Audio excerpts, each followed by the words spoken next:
Hi friends, ഇന്ന് ഞാൻ വിചാരിച്ച കുറച്ച് പഴംപൊരി അല്ലെങ്കിൽ ഞങ്ങളുടെയൊക്കെ നാട്ടിൽ ഏത്തയ്ക്കാപ്പം എന്ന് പറയും, അതുണ്ടാക്കിയാലോ. അപ്പോൾ ഞാൻ എൻ്റെ ബാറ്ററിൻ്റെ തിക്നെസ് ഇതായിട്ടാണ്, ഇങ്ങനെ ഇത്രയും തിക്കായിട്ടാണ് ഞാൻ എടുക്കുന്നത്. അതിനകത്ത് ഞാൻ ഗോതമ്പ് പൊടി ഉപയോഗിച്ചാണ് ഞാൻ ചെയ്യുന്നത്.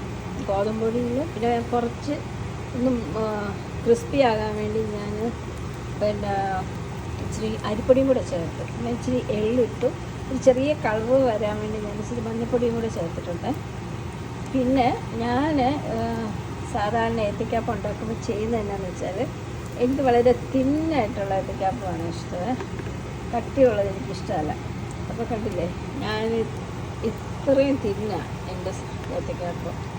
ഞാനത് ഒരു ഏത്തയ്ക്ക രണ്ടായിട്ട് മുറിച്ചിട്ട് ഓരോ പീസും ഞാൻ 4 ആക്കും. അപ്പോൾ പെട്ടെന്ന് ഒരു ഏത്തയ്ക്കായിൽ നിന്ന് ഞാൻ 8 പീസ് ഏത്തയ്ക്ക ഉണ്ടാക്കുവേ. അപ്പം അത് ഞാനിങ്ങനെ എണ്ണയൊന്നും അധികം നല്ലതല്ലാത്തതുകൊണ്ട് ഞാൻ അങ്ങനെ മുങ്ങിക്കിടക്കാനൊന്നും എണ്ണ എടുത്തിട്ടില്ല.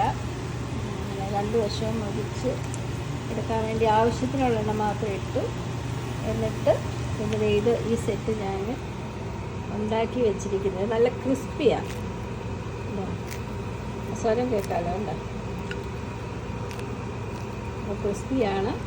അപ്പം ഇനി വൈകുന്നേരം ഒരു കാപ്പിയൊക്കെ ഇട്ട് പതുക്കെ പോയി ഏത്തയ്ക്കാപ്പം കൂടെ കൂട്ടി ചായ കുടിക്കാൻ പോവാം. Okay, by.